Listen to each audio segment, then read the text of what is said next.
요즘 길에서 유모차를 밀고 가는 그 어머니들, 젊은 여성들 많이 보게 되는데, 그 유모차 안에 타고 있는 것이 어린아이가 아니고 강아지일 때가 굉장히 많습니다. 사람들이 강아지를 굉장히 좋아하는구나 하는 생각이 듭니다. 어떤 여자분은 강아지가 좀 아픈지 막 아기를 안듯이 꼭 안고 포대기로 싸가지고 이렇게 가는 것을 본 적도 있습니다. 요즘도 그 프로가 계속되고 있는지 모르겠는데, 전에 텔레비전 그 프로 중에 세상에 나쁜 개는 없다, 이런 프로가 있었습니다. 그 프로에 보면 개들 중에서 이상한 행동을 하는 개들이 있습니다. 너무 심하게 짖어댄다든지, 손님이나 주인에게 돌격을 해서 물어버린다든지, 아니면 참 그 주인이 감당할 수 없을 정도로 막 방에 소변이나 대변을 막 싼다든지, 이런 이상한 행동을 보이는 개들이 있는데, 그 개 주인이 전문가를 불러가지고 이 상담을 의뢰하는 이런 프로입니다. 개 전문가는 개의 행동이나 환경을 굉장히 그 예의주시한 후에 문제를 지적하는데, 주인이 직장생활을 하기 때문에 하루 종일 개를 내버려 둔다든지, 또 아니면 운동을 전혀 시켜주지 않는다든지, 혹은 개가 입양되기 전에 아주 그 매를 맞는다든지 이런 트라우마를 가진 이런 것을 알아내어서 교회 습관을 고쳐주는 그런 프로입니다.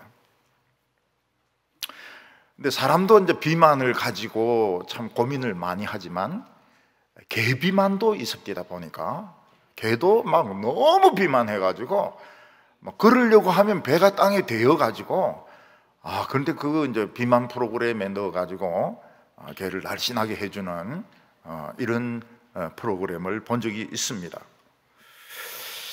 근데 그 프로그램을 이렇게 보면 개지만 사람 못지 않을 정도로, 사람 이상으로 심리적으로 분석을 하고 파악을 해서 그 개의 그 불만 요인들, 또 개의 트라우마, 이런 것을 고쳐주어서 개가 행복하게 해주는 것을 볼 수 있습니다. 그래서 강아지가 참 이 좋은 습관을 되찾아서 주인에게 이렇게 달려오면 주인이 얼마나 좋은지 막 울고 막 눈물을 흘리는 것을 볼 수 있습니다.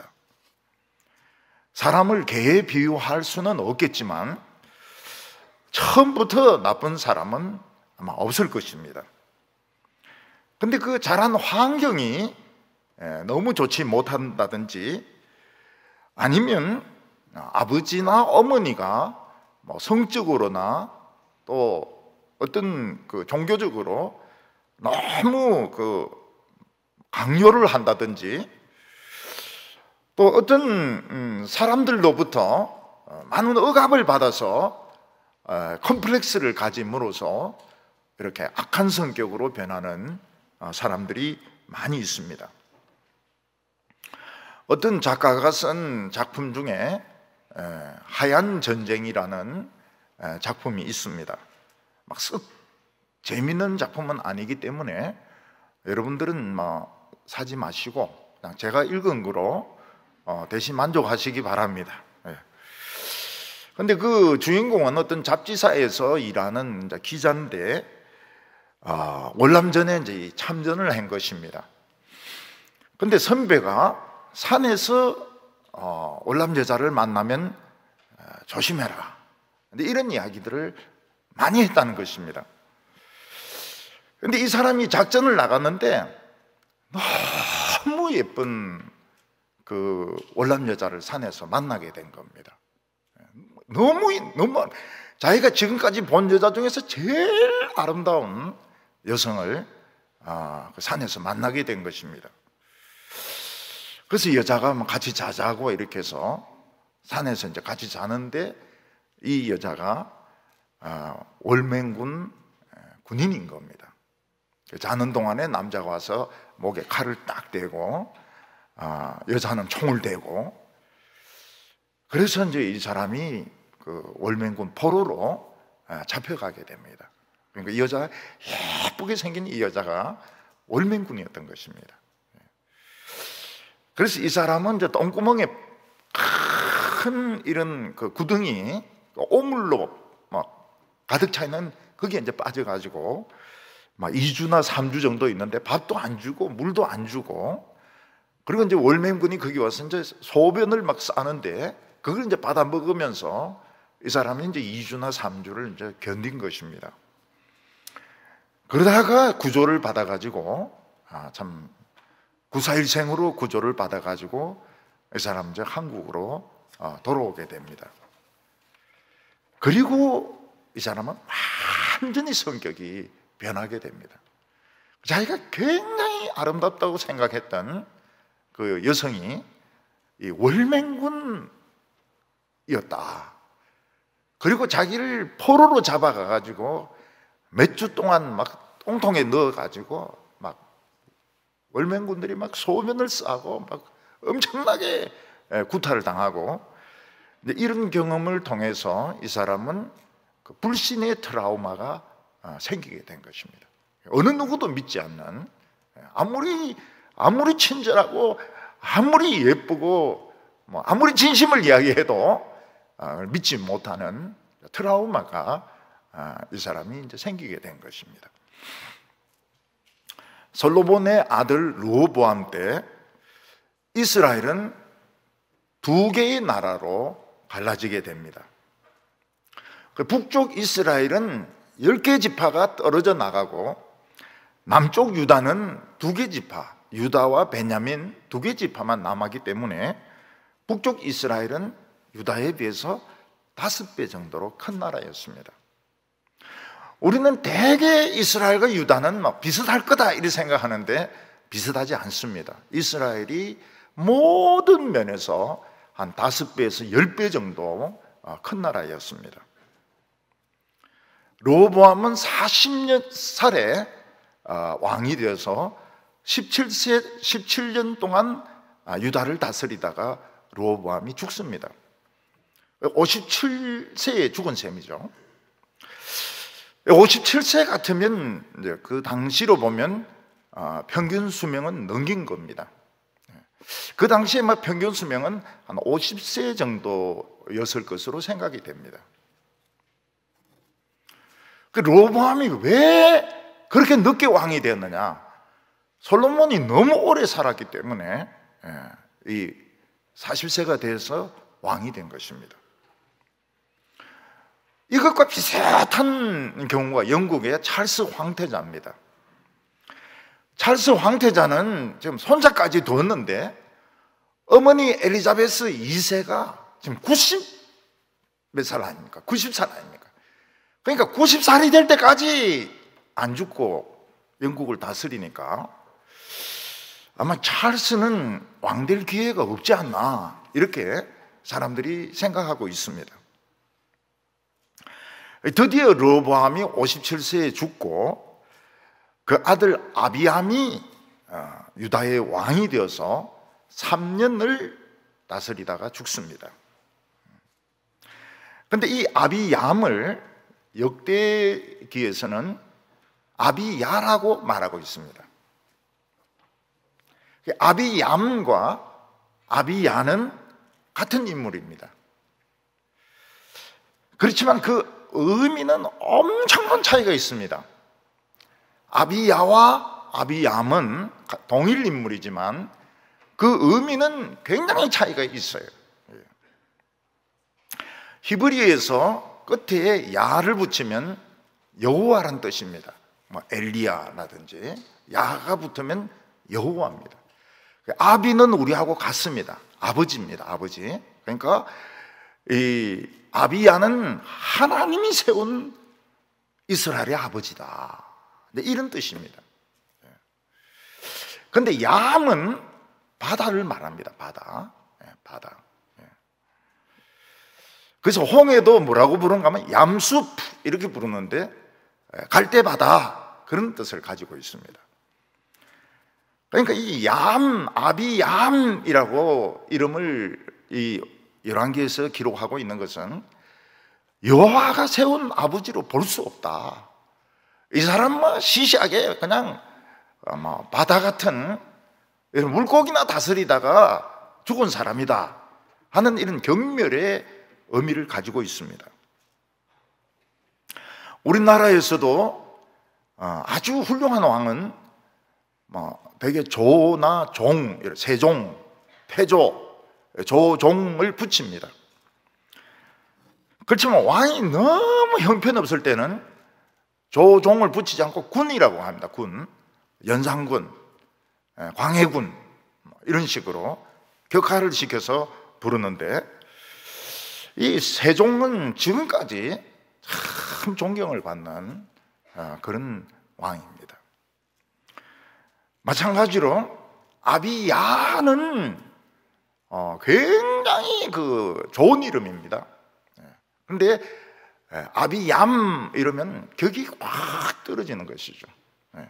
이 사람은 이스라엘을 다스린 것이 아니고 바다 물고기나 다스렸다. 우리가 쉽게 이야기하면 그냥 바다 낚시나 하다가 죽었다, 이런 의미로 생각할 수 있습니다. 그런데 이 아비얌에 대해서는 딱 한 절로 그의 생애가 평가가 되고 있습니다. 오늘 3절 말씀을 보면 아비얌이 그의 아버지가 이미 행한 모든 죄를 행하고 그의 마음이 그의 조상 다윗과 같이 아니하여 그의 하나님 여호와 앞에 온전하지 못하였다, 이렇게 말하고 있습니다. 아비암은 자기 아버지 로보암이 행했던 못된 짓들, 우상 숭배라든지 갑질이라든지 이런 폭군 같은 이런 정치를 하고 조상 다윗같이 하나님 앞에 정직하지 못하였기 때문에 그는 악한 왕이었고, 나라를 다스린 기간도 굉장히 짧습니다. 3년 정도 다스리다가 죽었습니다. 그런데 우리가 이 한 군데만 보고 평가하면 안 되는 것이, 역대하 13장을 보면 아비야의 업적이 나오는데 처음부터 나쁜 왕이 아니었다는 것입니다. 세상에 나쁜 개는 없다 하는 식으로 이 아비야가 처음부터 나쁜 왕은 아니었습니다. 오히려 그는 참 믿음을 가지고 있었고, 참 제사장의 기도를 신뢰하고 있었고, 여로보암과의 전쟁에서 크게 승리한 업적을 가지고 있었던 것입니다. 굉장히 큰 승리를 거두었던 왕이었습니다. 근데 문제는 그런 큰 축복을 받고 기도 응답을 받고 난 후에 이 아비암의 마음이 교만해진 것 같아요. 그래서 하나님을 멀리하고 르호보암 같이 우상을 따라갔습니다. 그랬더니 그 앞에 그가 잘했던 것은 싹 다 지워버리고 아주 나쁜 왕으로 선지자는, 이러한 길을 기록한 선지자는 평가를 하고 있는 것입니다.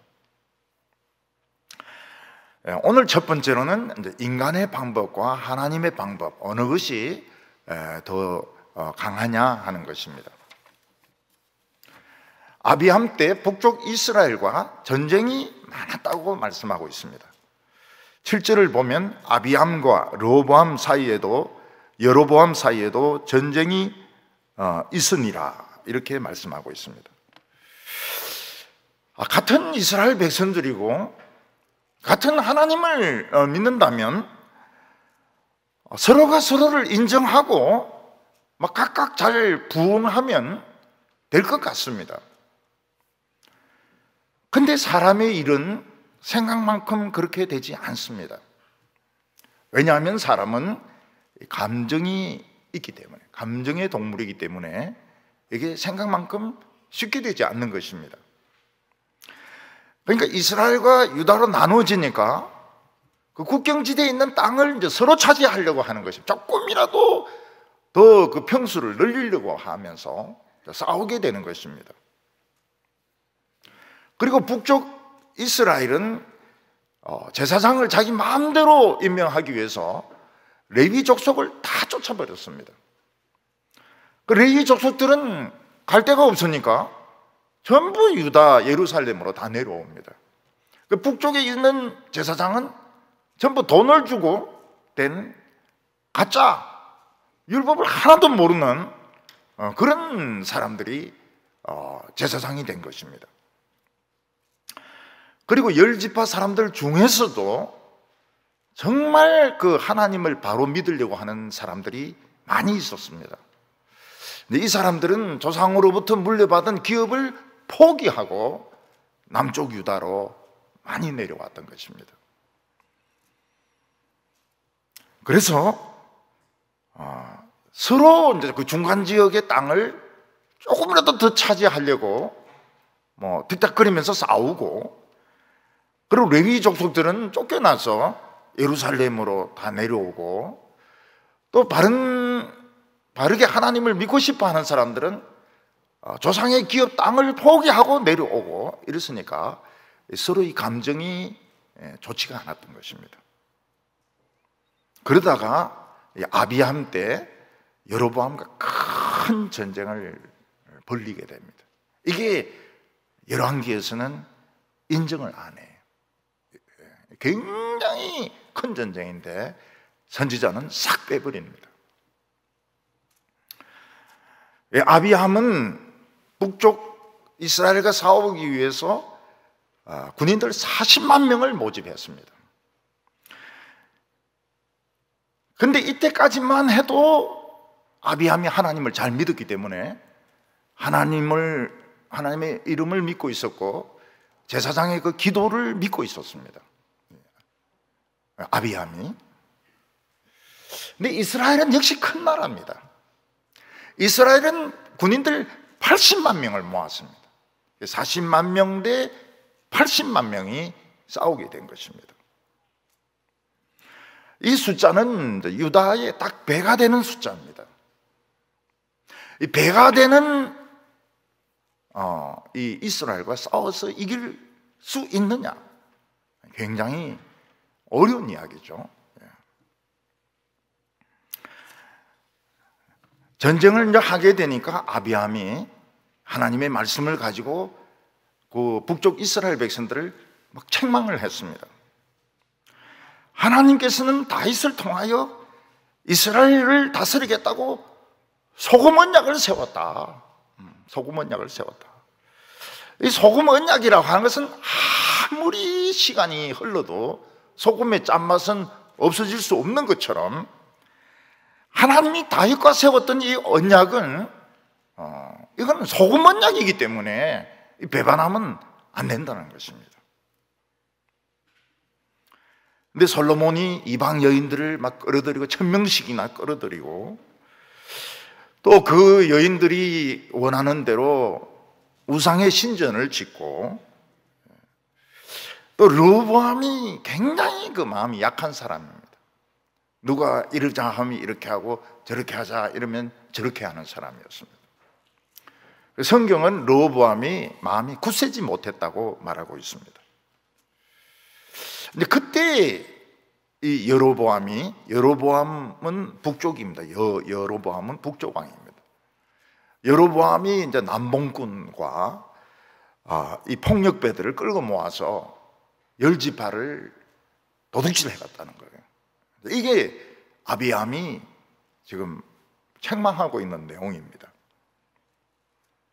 지금 이스라엘은 배가 되는 80만 명을 지금 모아가지고 왔고 금송아지를 지금 데리고 와가지고 지금 전쟁을 하려고 하고 있습니다. 근데 르호보암은 하나님의 말씀을 신뢰하고 있고 제사장의 기도를 신뢰하고 있었습니다. 이때까지만 해도 아비함은 북쪽에도 제사장이 있지만 누구든지 돈만 갖다 주면, 송아지 한 마리하고 양 몇 마리 갖다 주면 제사장을 다 임명하는 엉터리 제사장이었던 것입니다. 이 아비함은 우리는 하나님이 우리 하나님이 되시고 여호와를 섬기는 사람은 다 레위 족속이라는 겁니다.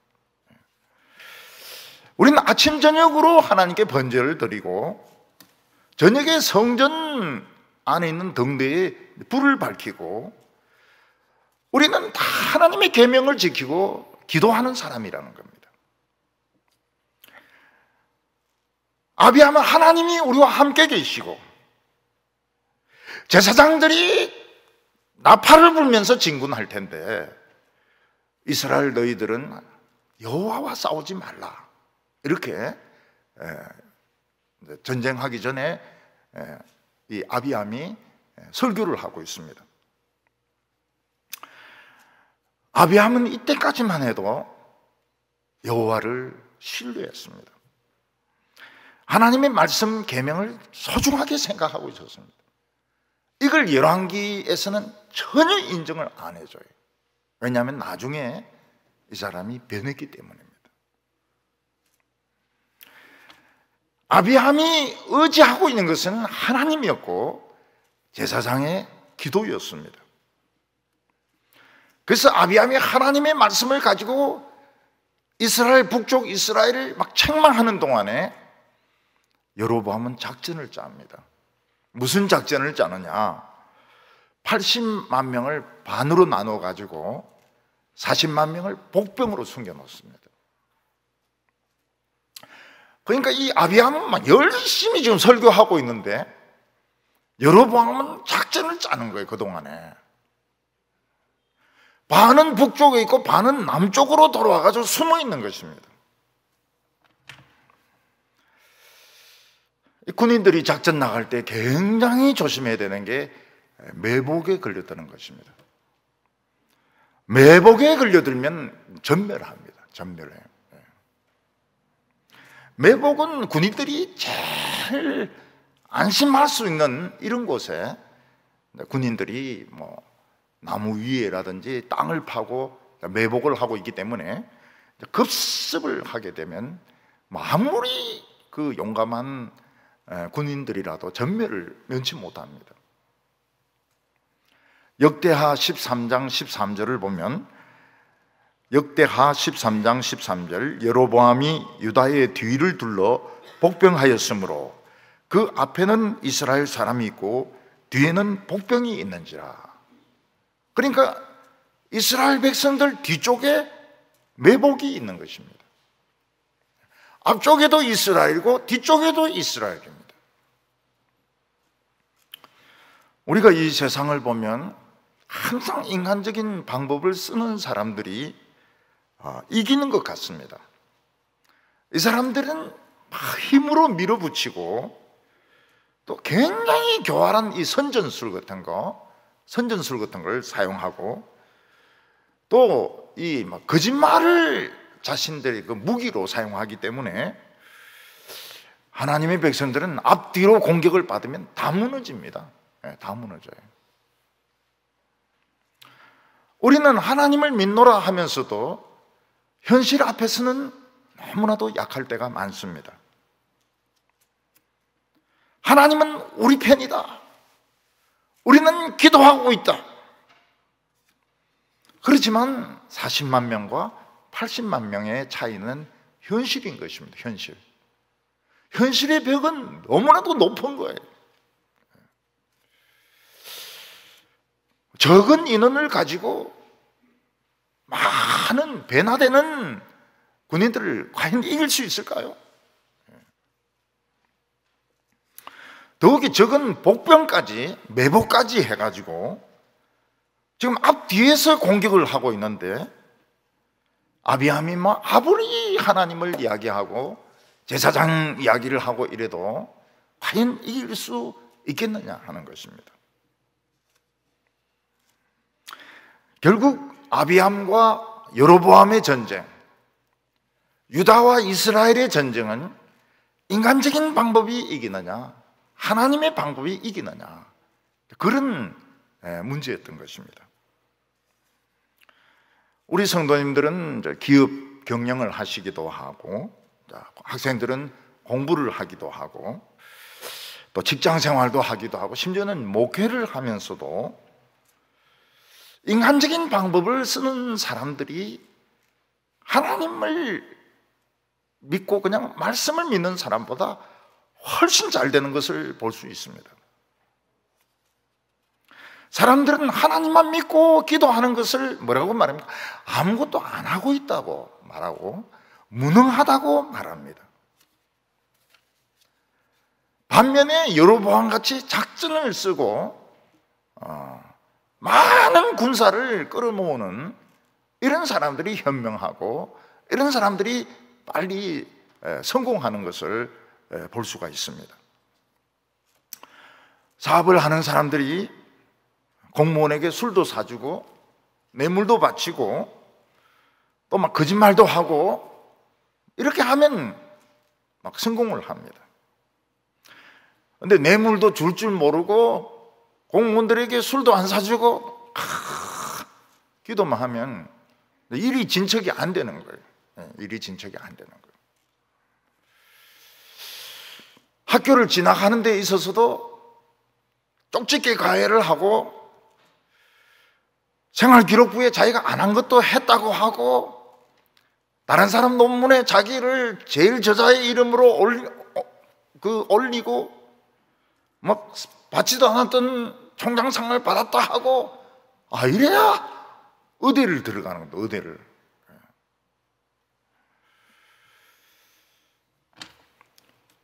목회도 교인들에게 막 헌금을 내라고, 헌금 내면 복을 받는다고, 헌금 안 내면 막 저주를 하고, 그럼 또 사람들이 헌금을 합니다.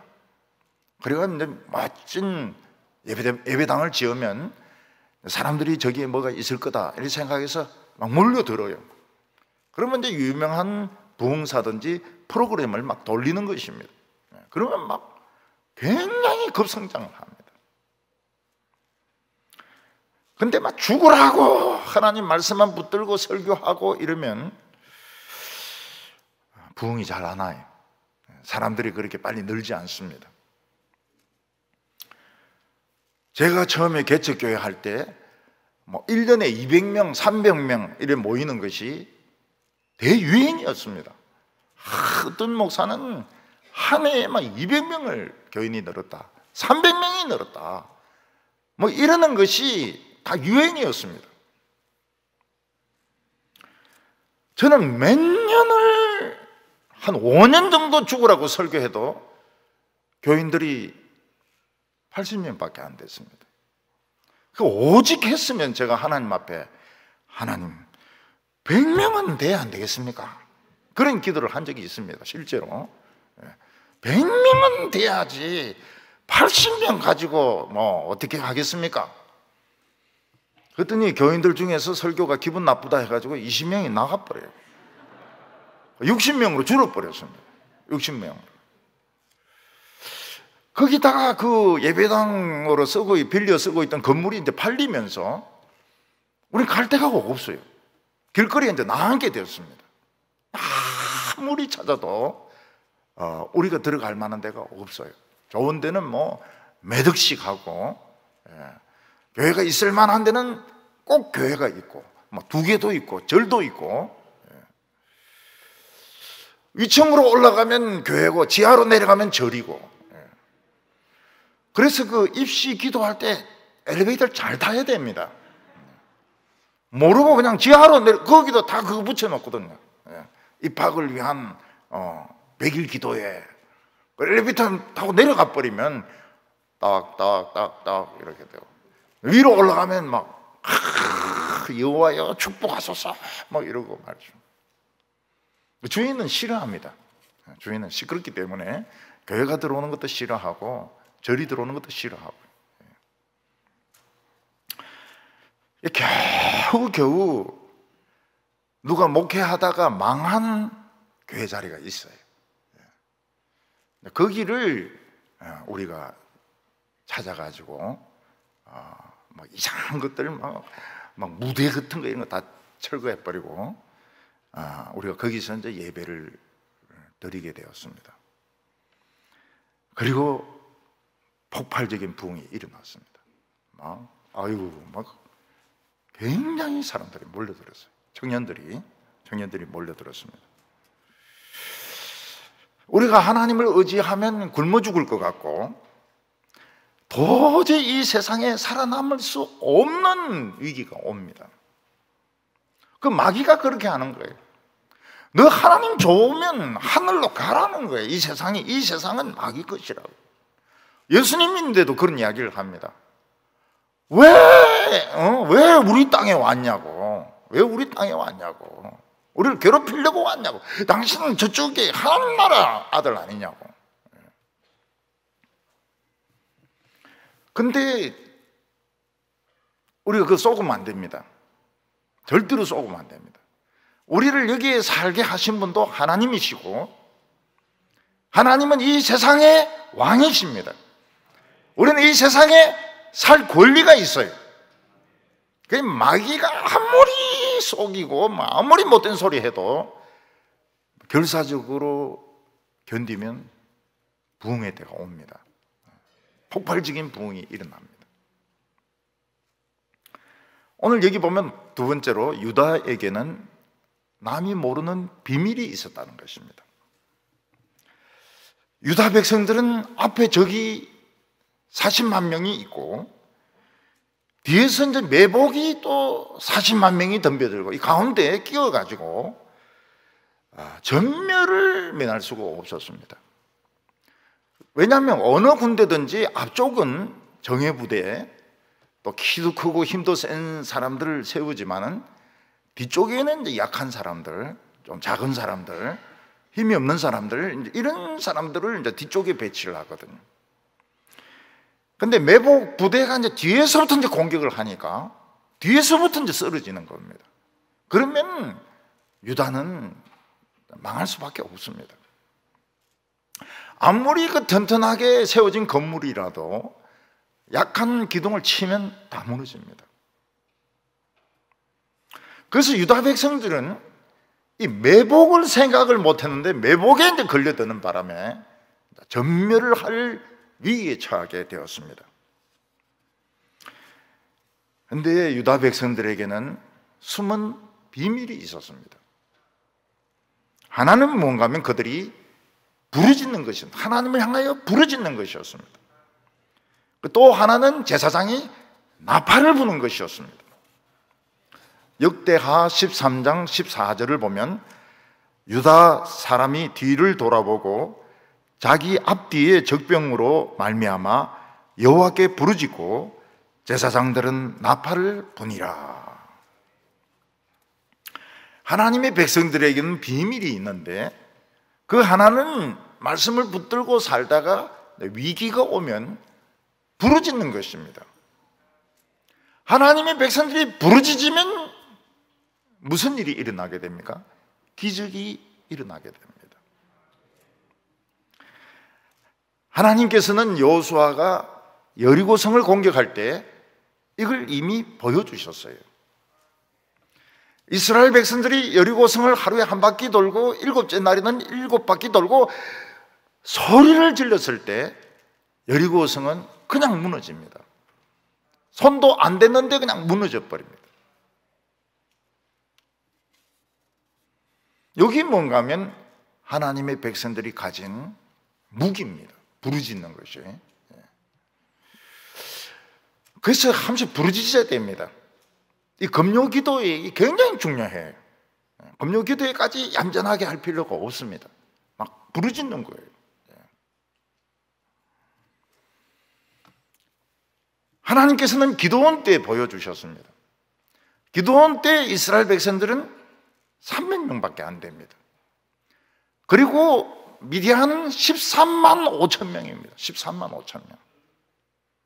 300명하고 10만 명이 넘는 미디안하고는 이건 전쟁이 안 됩니다. 이건 막 웃기는 것이죠. 웃기는 것이고 미친 짓입니다.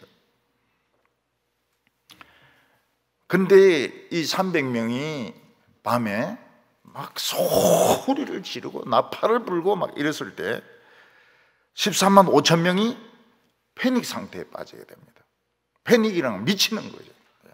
극단적인 두려움에 빠져가지고 정신이 제정신이 아닌 겁니다. 그래서 서로 찔러 죽이고 막 도망치다가 밟아 죽이고 그 13만 5천 명이 막 서로 엉켜가지고 죽는 겁니다. 그래서 이 하나님의 백성들은 그거를 좀 훈련을 받아야 됩니다. 부르짖는 거. 여호와여 도우소서. 죽게 되었습니다. 망하게 되었습니다. 매복에 걸려들었습니다. 여호와여 도우소서. 이거를 좀 훈련을 받아야 됩니다. 금요일 날도 막 점잖게 여호와여 도우려면 도우시고 말라면 마십시오. 저는 자존심이 있습니다. 체면이 있습니다. 저 같은 지성인이 어떻게 소리를 지를 수 있겠습니까? 하나님 뭐라고 대답하시겠습니까? 지성 좋아하고 앉았네. 지금 지성 좋아하고 앉았네. 지금 네가 지성을 따줄 때냐? 지금 막 소리를 질러야 될 때죠.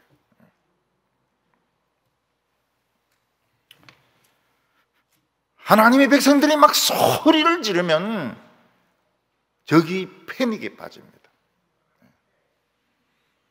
핵무기를 저거를 향하여 쏘아버립니다. 미사일을 자기 편으로 쏘아버려요.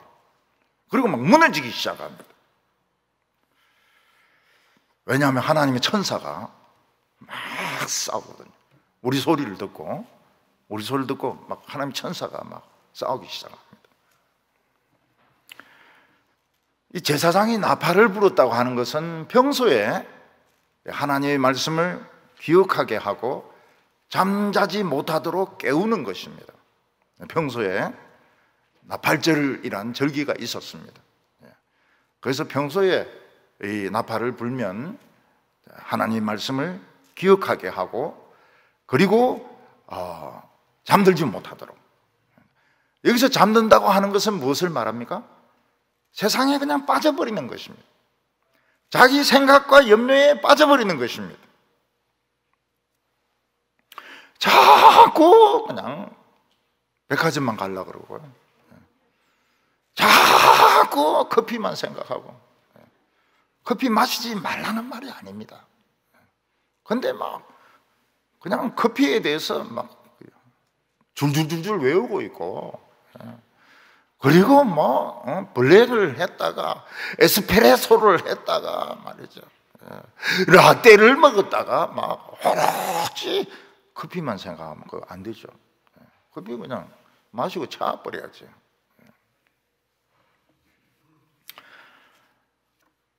우리가 세상에 빠지는 것이 뭔가 하면 잠자는 것입니다.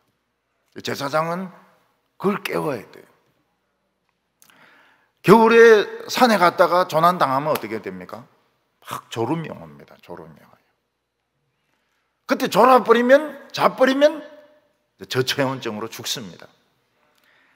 그래서 막 허벅지를 꼬집고 자기 뺨을 때리고 가족을 생각해야 됩니다.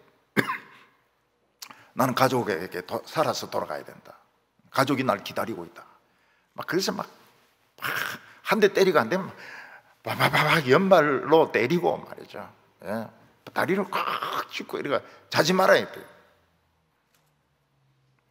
오늘도 보면은 사람들이 그냥 예사로 세상에 빠져버립니다. 옛날에는 백화점이 대구 백화점밖에 없었거든요. 지금은 지금 막 많이 들어왔습니다. 많이 들어오고 또 저 PC방도 많이 생기고 그 PC방에서 애들이 또 막 먹다가 또 코로나 걸리기도 하고 말이죠. 근데 그때 이제 선생님이나 목회자들이 깨워야 됩니다. 자기 생각에 막 빠져 있는 사람들을 그 정신 차리라고. 어려움 당한 사람들을 깨워야 됩니다. 하나님께서 하신 것이지 왜 당신이 책임을 지려고 하냐. 막 깨워야 됩니다. 우리가 이해할 수는 없지만은 이건 당신이 책임질 게 아니다. 이건 하나님이 뜻이 있어서 한 것이다. 그러면서 막 깨워야 됩니다. 정신 차리라고. 정신 차리라고. 욕을 하면 안 되죠. 정신 차리라 이놈아 막 이러면서 때리고 이러면 안 됩니다. 근데 그 자기 생각이나 그 침체에 빠지지 못하게 해야 됩니다. 전에 제가 목회할 때 그 자매 하나가 장애가 있는 아이를 낳았습니다. 그래서 참 자기 도망치고 싶다 그랬어요. 섬 같은데 도망치고 싶다고. 근데 애가 울지도 않고 아무 생각이 없어요. 그러니까 애가 뭐 엄청 큰 거예요. 엄청 큰 거예요. 이걸 들고 이제 병원에 이제 왔다 갔다 하는데 한 2년 살다가 죽었습니다. 그 아기가. 그러니까 막 커튼 다 쳐놓고 교회도 안 오고 그냥 막 밥은 막 엉망이고 싱크대도 엉망이고 청소도 안 하고 세수도 안 하고. 그때 이제 자매들이 신방 가가지고 커튼 다 열어버리고 그리고 그 싱크대 다 설거지 해주고 머리 빗기주고 말이죠. 밥을 해가 먹으라고. 안 먹으면 너 오늘 죽을 줄 알아라. 근데 밥을 먹고 그게 이제 극복이 된 겁니다. 극복이 됐어요. 그 나중에 애를 2명을 더 낳았습니다. 딸 하나, 아들 하나 그래가지고 다 대학생들이죠. 졸업을 했을지도 모르겠습니다. 우리는 막 자기가 책임지는 것이 이게 막 옳은 건 줄로 생각을 해요. 우리는 모른다. 모르지만 이건 하나님이 책임질 문제다. 왜 너가 이러고 있느냐? 응? 왜 대낮에 커튼 치고 말이지? 응? 밥도 안 먹고 이러고 있으면 어떡하냐고. 교회 나와야지. 이게 뭔가 하면 이제 나팔을 불어서 깨우는 것입니다. 그리고 이제 전쟁이 터졌을 때도 제사장들이 계속 나팔을 붑니다. 이건 하나님 들으라고 하는 겁니다. 하나님께 요즘으로 치면 기도하는 것 같습니다. 목회자들이 당황하면 안 돼요. 계속 하나님이 들으시도록 기도를 해야 됩니다. 그러니까 이 제사장이 나팔을 분다고 하는 것은 평소에는 이스라엘 백성들을 깨우고 전시에는 하나님 들으라고, 하나님 들으라고, 하나님 역사하시라고 이 부는 것입니다. 이게 이스라엘 백성들이, 유다 백성들이 가진 그 비밀이었습니다. 역대하 13장 15절을 보면 유다 사람들이 소리를 지르매, 유다 사람이 소리를 지를 때에 하나님이 여로보암과 온 이스라엘을 아비야와 유다 앞에서 치시니, 소리를 막 지를 때에 하나님께서 막 매복한 부대하고 앞에 있는 그 이스라엘 부대를 막 치기 시작한 겁니다. 이 학생들이 밤에 공부하고 오다가 막 이상한 남자가 막 덮치려면 소리를 막 질러야 됩니다. 왜 여자들이 소프라노입니까? 그때 소리 질러라고 하나님이 소프라노로 만들어준 것입니다. 그럼 알토는 어떻게 하면? 알토도 소프라노죠. 그때는 알토, 메조, 소프라노 구분 없이 막 소리를 막 질러야 됩니다. 소리 지르면 그 상대방도 겁을 먹지만 하나님이 치십니다. 땀따구를 막 때려버립니다. 결국 잡혀요. 잡힌 데 보면은 뭐 어마어마한 사람입니다. 어마어마한 사람. 뭐 참 세상적으로 보면 부족할 게 하나도 없는 사람들이 그런 짓을 하고 있는 것입니다. 그래서 중요한 것은 눈에 안 보이는 전쟁입니다. 하나님을 이렇게 세우는 것입니다. 하나님을 이렇게 세우려면 부르짖어야 됩니다. 부르짖어야 돼요. 시도 때도 없이 막 부르짖고 이러면 안 되고요. 정말 막 기도하면서 부르짖어야 되고, 이제 목회자가 두려움에 빠지면 안 되죠. 줄기차게 이렇게 설교를 해야 됩니다. 하나님 들으시도록. 또 이 나팔을 불고 부르짖으니까 이스라엘 백성, 유다 백성들은 이상하게 막 힘이 생기는 거예요. 그리고 이스라엘 백성들은 자기들이 이겨야 되는데 막 흩어지고, 자기들끼리 밟고, 자기들끼리 막 불신하고 의심하고 막 이러면서 막 찔러 죽이고 막 자기들끼리 미워하는 것입니다. 그래서 그날에 이스라엘이 죽은 사람이 80만 명 중에서 50만 명이 죽습니다. 자기들은 이겨야 되는데, 지금 작전까지 다 짰는데 50만 명이 죽어요. 여러분, 50만 명이 말이 50만 명이지, 들판에 눕혀놓으면 그냥 온 들판을 덮습니다. 덮고도 아마 산을 이룰 겁니다, 시체가. 왜냐하면 여호와께서 치셨기 때문에, 하나님의 말씀 앞에 까불면 안 된다 그랬는데도 까불었기 때문에 50만 명이 죽는 겁니다. 매복을 했든 안 했든 죽는 겁니다. 이것에 대해서 역대서는 이렇게 말하고 있습니다. 역대하 13장 18절에 보면, 그때 이스라엘 백성들이 항복하고 유다 자손이 이겼으니 이는 그들이 그들의 조상들의 하나님 여호와를 의지함이었더라. 현실은 틀림없이 불리합니다. 근데 조상들의 하나님 여호와를 의지하니까 50만 명이, 이스라엘 50만 명이 죽어서 들판에 쓰러져 있는 것입니다. 오늘 여기 마지막으로 이 아비암의 말로가 나오게 됩니다. 우리는 이 하나님을 믿는다는 것이 얼마나 멋있는지, 하나님의 말씀을 믿는다는 것이 얼마나 이 대단한 건지 알 필요가 있습니다. 그래서 집에 가다가 누가 있으면 비키라 그러세요. 비키라. 내가 지금 예배 보고 지금 가는 길인데 쓸데없는 것들은 좀 비키라고 말이죠. 내가 얼마나 대단한 사람인데 말이죠. 이스라엘, 북쪽 이스라엘 백성들은 유행을 따라갔습니다. 새로운 것. 금송아지 새로운 유행이거든. 금송아지를 따라간 겁니다. 그런데 능력은 금송아지에게 있는 것이 아니고, 유행에 있는 것이 아니고, 조상들의 하나님에게 그 능력이 있었던 것입니다. 미국에서 크리스탈 처치 이래가지고 했을 때 한국에서도 거의 유행을 했습니다. 크리스탈. 그런 식으로. 나는 할 수 있다. 이런 걸 설교에서 강조를 하고 망해버리지 않습니까? 가톨릭에 팔려버렸어요. 크리스탈 처치가 가톨릭에 팔려버렸습니다.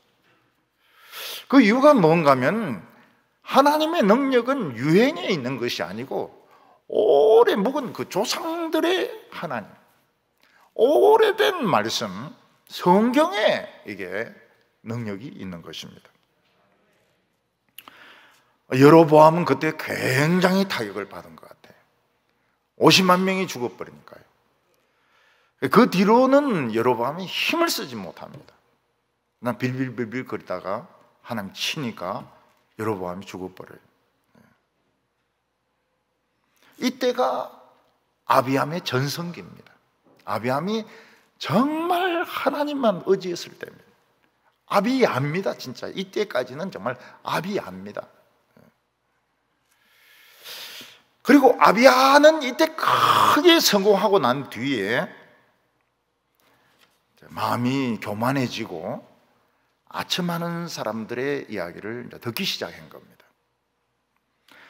열왕기상 15장 3절에 아비암이 그의 아버지가 행한 모든 죄를 행하고, 아비암에 대한 선지자의 평가가 무엇입니까? 그가 참 초창기에 했던 그 큰 승리에 대해서는 한마디도 말하지 않습니다. 단지 그는 아버지 로보암이 했던 우상숭배, 로보암이 했던 그런 비도덕적인 행동, 그걸 흉내 내가지고 결국은 악한 왕으로 분류가 되게 됩니다. 선지자는 과거에 잘 믿은 것을 인정을 해주지 않습니다. 사람들은 그렇잖아요. 옛날에 막 내가 교사할 때, 옛날에 막 젊었을 때, 그때 막 엄청나게 섬겼다. 여름 성경학교 할 때 그렇게 생각하지만 지금 담배 피우고 있고, 지금 술 마시고 있고, 지금 예배 안 드리고 있고, 선지자는 그 인정을 안 해주는 겁니다. 옛날 잘 믿은 걸 인정을 안 해줍니다. 우리가 인간적으로 생각해 보면 40만 명을 데리고 80만 명을 이긴 것이 얼마나 대단한 것입니까? 그가 참 하나님을 의지하고 제사장의 기도를 의지한 것이 얼마나 대단한 것입니까? 그러나 과거 한때 잘 믿은 것으로 인정을 못 받는 겁니다. 하나님께서는 아비암도 쳐서 죽이려고 하셨지만은 그렇게 할 수 없었던 것은 다윗과의 언약 때문이었습니다. 하나님은 다윗에게 등불을 끄지 않겠다고 약속했거든요. 부흥의 등불을 끄지 않겠다고 약속했기 때문에 아비암을 죽이지 않으셨던 것입니다. 성경은 다윗에 대해서 이렇게 평가하고 있습니다. 이는 다윗이 햇사람 우리아의 일 외에는 평생에 여호와 보시기에 정직하게 행하고 자기에게 명령하신 모든 것을 어기지 아니하였습니다. 다윗은 딱 한 가지 흠이 있습니다.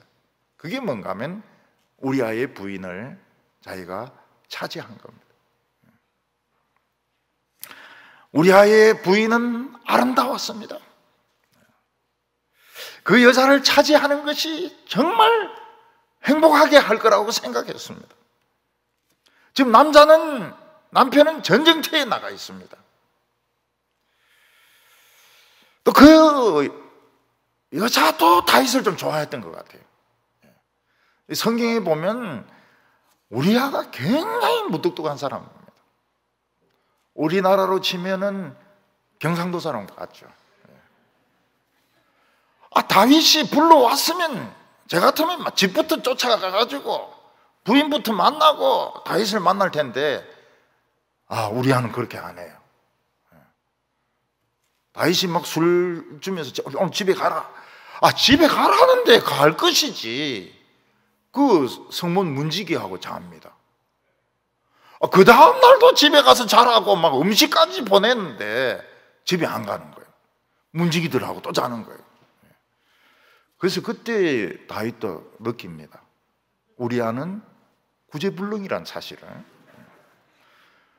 그러니까 그 부인이 답답한 거죠. 부인이 전쟁터에서 왔으면 말이죠. 부인부터 아무리 왕이 있어도 부인부터 만나고 말이죠. 키스부터 한번 쫙 하고 말이죠. 그리고 뭐 왕을 만나든지 이렇게 해야지. 우리아도 이 이름이 벌써 우리한 게 진짜 무뚝뚝한 거예요. 무뚝뚝한 거예요. 경상도 남자들이 부인에게 하는 말이 뭡니까? 고마 자자 이렇게 이야기합니다. 그게 이제 겨우 하는 말이 사랑한다 소리 한평생 안 합니다. 쪽팔린다 이래가지고 사랑한다는 말을 안 해. 앞으로 우리 교인들에게 그런 사랑한다는 말을 안 하는 사람이 있으면 벌점을 매겨야 될 것 같아요. 사랑한다 사랑한다 사랑한다 하루 10번씩. 제가 집사람인데 사랑한다 사랑한다 사랑한다 이렇게 하니까 안 받아들이겠대요. 왜냐하면 진정성이 없다는 거예요. 이거 완전히 입에 발린 말이기 때문에 내가 그거를 받아들이지 않겠다는 거예요. 사실 진정성이 없긴 없었어요. 지금 나라에 공중에 뜬 돈이 얼마나 많습니까? 그게 뭐 수조 원이거든요. 먼저 보고 집어넣는 놈이 임자라. 그리고 뭐 지금은 전 남녀 이런 개념이 옛날 같은 그런 개념이 아닙니다. 우리 한국에 이런 그런 거 없어요. 그래서 막 그냥 예쁘게 생기면 행복할 것 같아요. 근데 그게 전부 독사의 독입니다. 돈, 공중에 뜬 돈 그 독입니다. 독. 결국은 다 개안해야 되고 개안해도 죽습니다. 여성들, 이쁘게 생긴 여성들 월남에서 만나거든 조심하시기 바랍니다. 월남에서 산에서 예쁜 세계에서 최고로 이쁜 여자 만나면 조심하시기 바랍니다. 월맹군이라고. 월맹군. 길거리에서 만나도 조심하시기 바랍니다. 행복하게 해주겠지. 똥통에 빠지가지고요. 오줌 받아 먹고 살아야 됩니다. 트라우마 한평생 안 없어집니다. 다윗은 요거 하나 딱 말고는 하나님께 한평생 정직했다고 말하고 있습니다. 그런데 그게 이제 천추의 한이 된 것이죠. 우리아의 그 아내, 우리아의 아내를 차지했던 것이 천추의 한이 되는 것입니다. 근데 다윗은 참 대단한 것 같아요. 그거 하나 빼고는 하나님 앞에 한평생 정직했다고. 우리는 막 거짓말을 하나님 앞에서도 밥 먹듯이 하고 있는데, 우리는 사람의 눈만 속이면 하나님도 속일 수 있다고 생각하는데, 다윗은 정직했대요. 하나님 앞에서. 다윗은 도저히 못 따라가겠구나. 하나님은 그래도 아비함을 불쌍히 여겨가지고 3년 만에 죽게 만듭니다. 왜냐하면 그 상태에서 오래 살면은 기네스북에 올라갈 정도로 죄를 지을 것 같으니까 하나님께서 아비함을 죽게 합니다. 3년 만에. 그래서 이 빨리 죽는 것도, 빨리 죽으라 소리는 절대 아닙니다. 빨리 죽는 것도 복이에요. 세상에 더러운 꼴 안 보고 말이죠. 미세먼지 안 보고, 안 마시고, 코로나 안 걸리고, 빨리 죽는 것도 나쁜 건 아니에요. 나쁜 건 아니에요. 죽을 때 모습도 뭐, 살찌고 좋은 이런 모습으로. 하나님이 아마 아비함을 오래 살게 했더라면, 아비함도 이제 나중에 나오는 왕들처럼 아마 기록을 세웠을 겁니다. 그럴 가능성이 많았어요. 하나님께서 그 전성기, 하나님 신뢰하게 하고 막 타락하기 시작할 때에, 막 이 데카당스, 막 내리막길 타기 시작할 때에 그냥 아비함을 그냥 데려가신 겁니다. 급행열차로 데려가신 겁니다. 아비함은 끝에 하나님을 배신했습니다. 왜냐하면 사람들이 아첨을 하니까요. 얼마나 대단합니까? 40만 명으로 80만 명을 이기고, 르호보암도 어떻게 하지 못했던 여로보암을 그냥 박살을 냈으니까 얼마나 대단합니까? 사람들이 막 아첨하고 죽게 세우고, 그러면서 이제 교만해져 가지고 결국 하나님을 배신합니다. 그런데 선지자의 평가는 어떻습니까? 잔인합니다. 잔인해. 그 업적 싹 빼버립니다. 그냥 르호보암의 자기 아버지의 그 못된 짓을 따라 행했다. 나쁜 왕이었다. 아비야라고도 부르지 않고 아비얌 이렇게 해가지고 그냥 바다에서 낚시나 하면서 시시하게 살다 죽었다. 이게 선지자의 평가인 것입니다. 오늘도 이 통치하는 사람들은 백성들의 평가가 얼마나 무서운지 모르고 있어요. 그러니까 이 백성들이 말이 없지 않습니까? 말은 없는데 평가는 무섭습니다.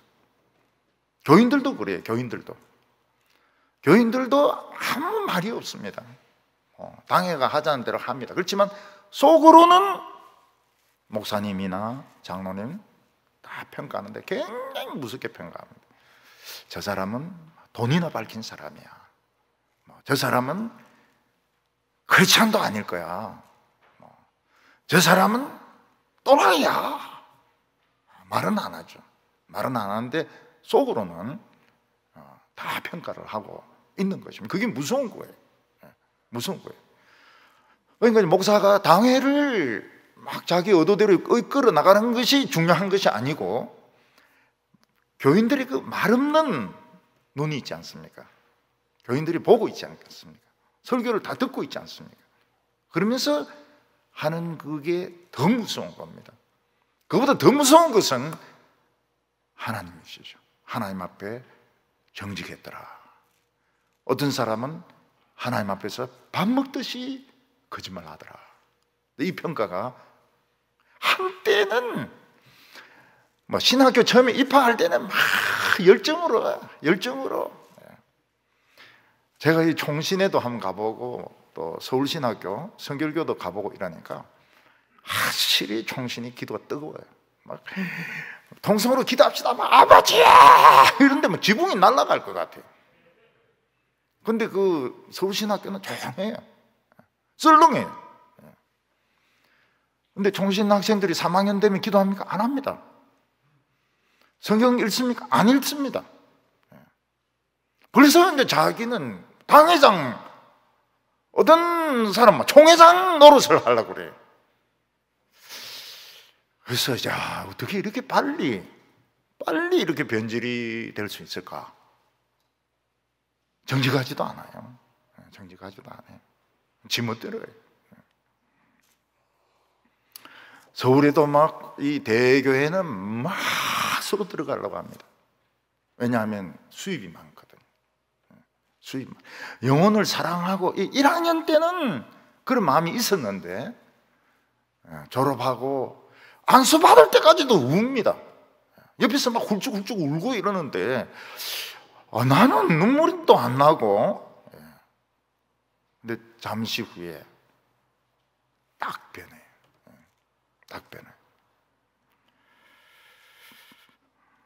옛날에 한때 충성했다.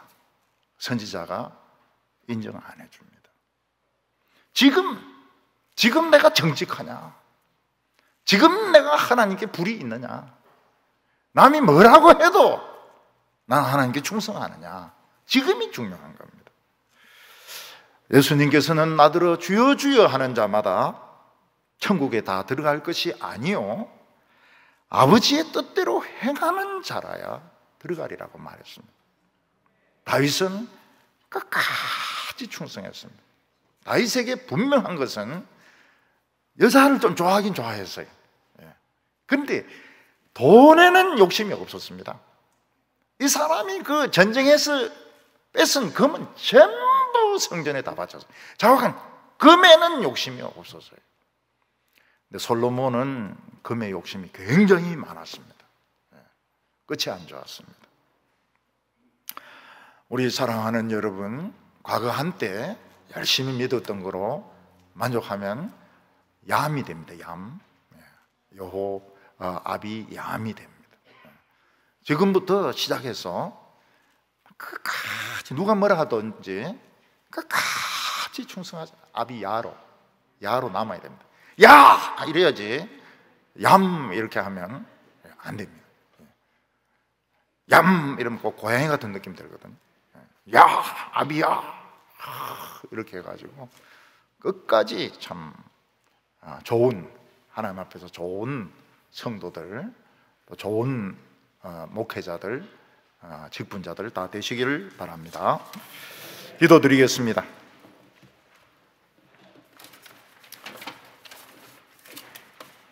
거룩하신 하나님 아버지, 하나님 앞에 기도할 때마다 부끄러운 것이 너무나도 많습니다. 다윗은 참 그 남의 아내를 빼앗는 큰 죄는 저질렀지만은 그래도 끝까지 하나님께 정직했다고 성경은 기록하고 있습니다. 우리는 정말 하나님 앞에 정직하지 못할 때가 많습니다. 사람의 눈만 속이면 하나님도 속일 수 있다고 생각할 때가 많았습니다. 우리의 지난 허물들 다 용서해 주시고 오늘부터 우리 새 출발하고 싶습니다. 하나님 저희들을 축복해 주시고 저희들의 걸음을 인도하여 주시옵소서. 하나님이 붙들지 아니하면 저희들은 끝까지 충성할 수 없습니다. 오늘 부르짖는 영을 허락하여 주셔서 이 위기에, 이 전쟁과 같은 이 상황에서 우리가 참 마귀를 이기게 하여 주시옵시고 하나님의 백성들이 마음껏 예배 드릴 수 있고 우울증과 침체를 다 벗어버릴 수 있도록 축복하여 주시옵소서. 예수님의 이름으로 기도하옵나이다.